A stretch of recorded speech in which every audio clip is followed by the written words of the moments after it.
has been arrested again because of Nwoko. I don't know why I don't know why Nwoko is so bent on frustrating my family. Please, I beg you all to let me your voices. Let me your voices. At least I believe that somebody somewhere will definitely hear us and help us out. I strongly believe that at least there will be one person who can actually do something about this. That there will be one person. Please, Nwoko, please, I just want my father to be released. Please release my daddy. Nwoko, please release my daddy. Not just my daddy, please release Priska's daddies too. Release Antonia's uncle. Release my uncle Raymond. Release Dam Clark's classmates. Release them. Why are you keeping them for? What? All this injustice for? What's all this wickedness for? What's all this for? Why? My mother had to celebrate her birthday in the prison because of Nwoko, and it had a lot of engagement. I'm very grateful for that. I'm grateful to you all for lending me your voices. But then again, I posted an article to follow it up, telling you the article was written by my dad, narrating the whole story, how it started. But then a lot of people complained that the article was too long for them to read, and I totally understand, because somebody reached out to me and was like, Pamela, I'm at work, so I can't really read this now, but I'll retweet anyways. So I don't just want you guys to just retweet, I want you guys to know the story, and if there's any way you can help us out, please do it. Any help at all. There's no help that is too much. If anybody you can call, anybody that can intercede for us, please do. Your prayers too are important. So I'll give the story, I'll tell the story now in my own summary, so you guys can just have a glimpse of what is happening. So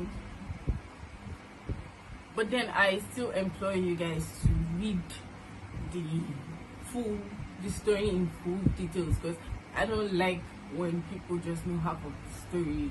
I feel like if you want to know something, just know it in full. So please, if you can take out your time to just read everything on Azuka Jipose's page on Facebook, honestly, I would really appreciate it. At least you have the full idea of everything we have been going through.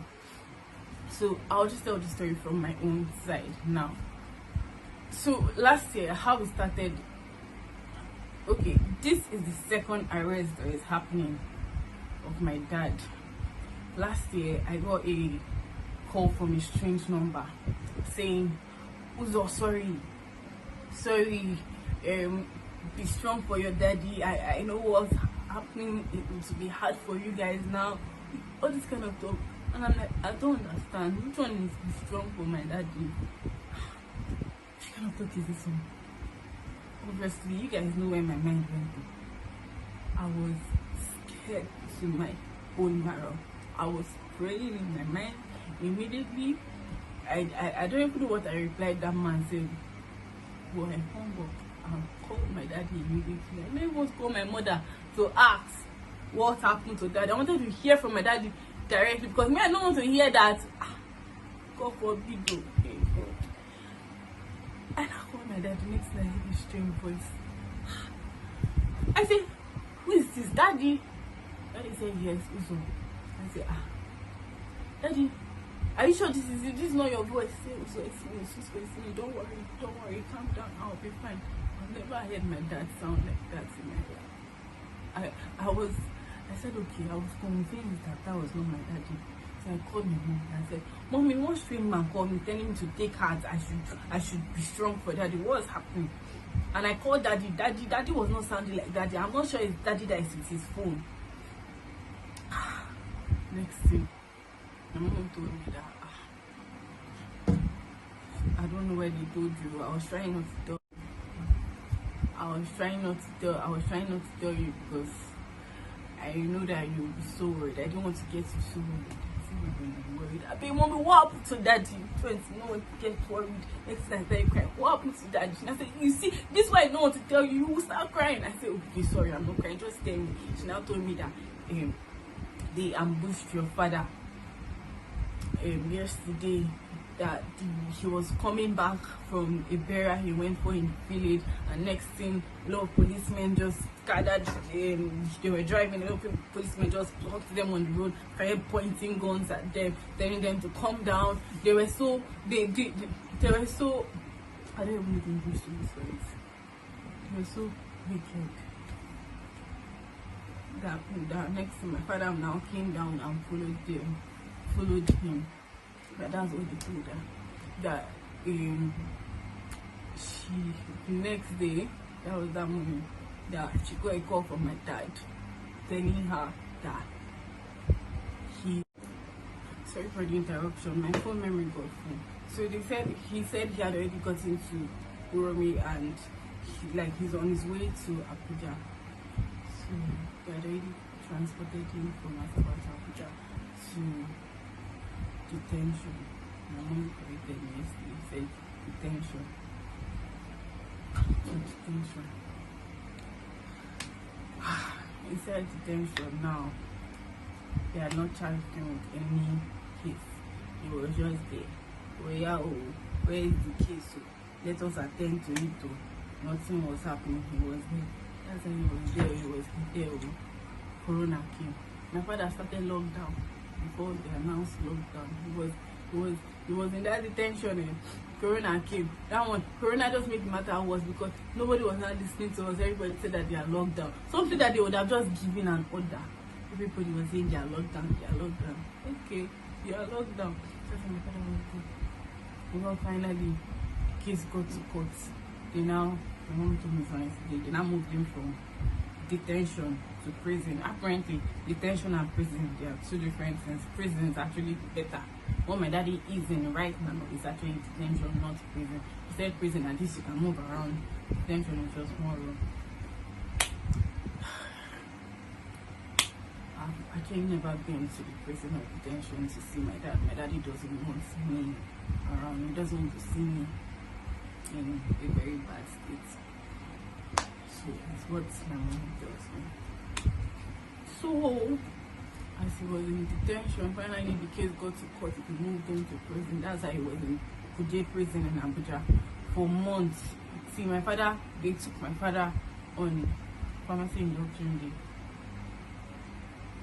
last year, 2020, January 24th.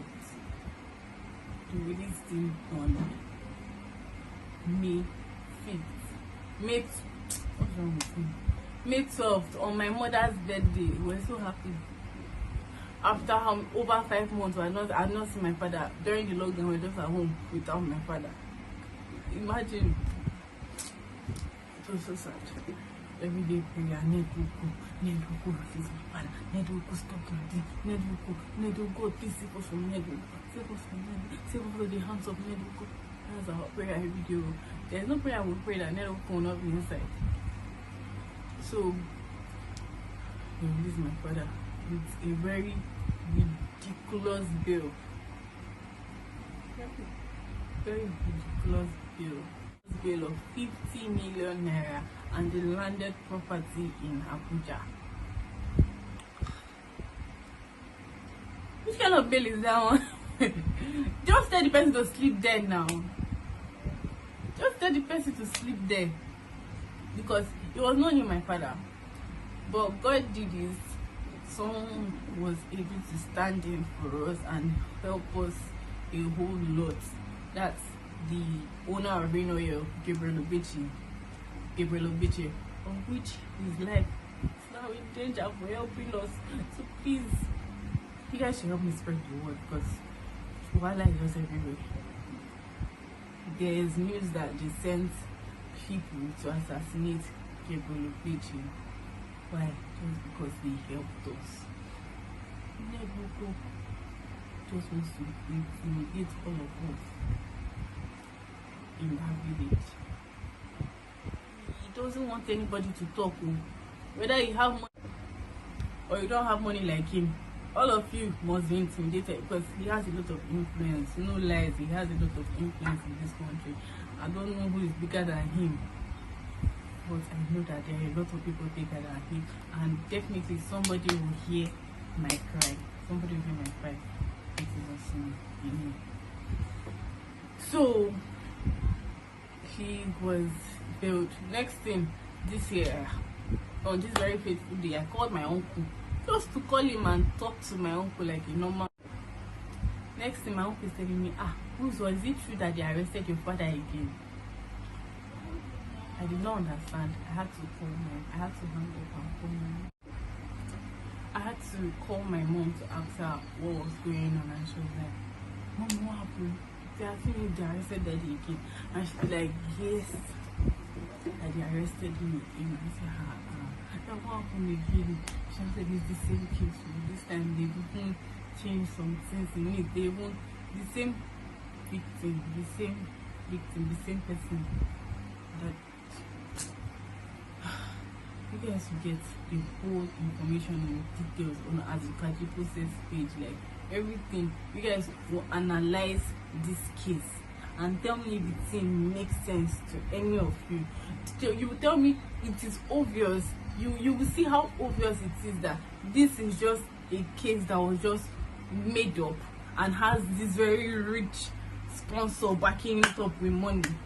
The same murder victim. Next thing, they are adding 20 people's names, 21 people's names are tied down to that murder.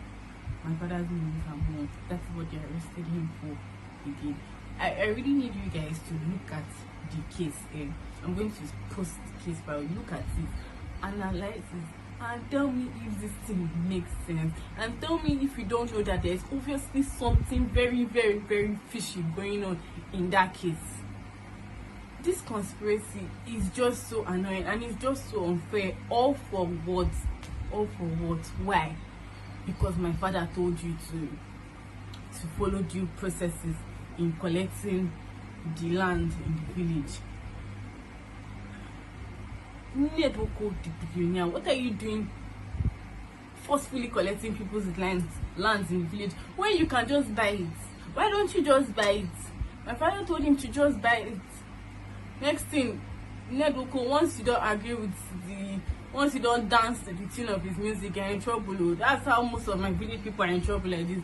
If Nwoko say A and you don't want to do A, you want to do B, you're in trouble. You'll be in prison. So that's my father is the president general of the Nwoko Development Union. His primary goal is to protect the people, so he cannot join forces with you and suppose you to collect the villagers' land. Who told you that? Like, you're a billionaire, these villagers, that land might be the only property that they have. Their only ancestral land. You want to collect it? Why? Okay, quite alright. You want to build a school? That is beautiful. You want to have it's a private university. Wow, a private university in my village. That's a big thing for all of us. Like, a lot of people will benefit from it, like to provide jobs for us. But just buy the land you want to use.